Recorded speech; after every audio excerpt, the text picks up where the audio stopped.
Hey there, it's Anna. Come along with me as I make some Dominican sancocho for my husband.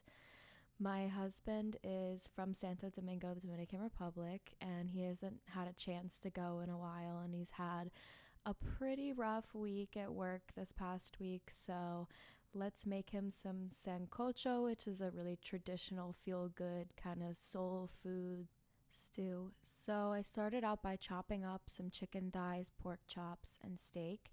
You can use a lot of different types of meats in this type of stew, but I like those three particularly.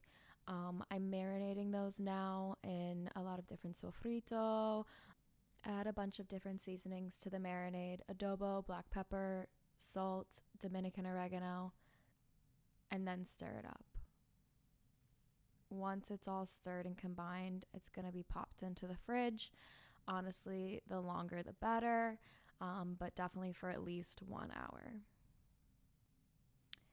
During this time, I kind of prep all the rest of the root vegetables that are going to go in. So we're going to need some sweet potato, corn, yuca. So I've had to learn how to make sancocho myself because my husband's never cooked it, just requested it. So I had to learn from many trial and error. And if I'm doing something wrong, I'm sure you will roast me in the comments for it. So please roast away.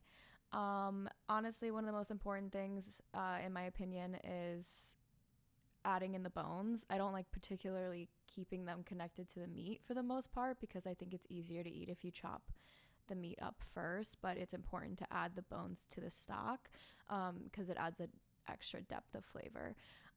The orange triangles are a squash.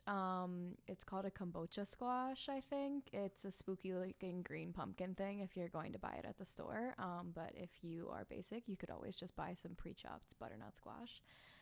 That really serves to thicken up the base and really make it more of like a stew than just a soup. Then you add the rest of the root vegetables. This is the yuca and the sweet potato. And then you really just gotta let it simmer. And I let this simmer for hours before I finally removed the bones. Not pictured here, but I did remove the rest of the meat from the bones and put it back in the pot. And voila, we have sancocho.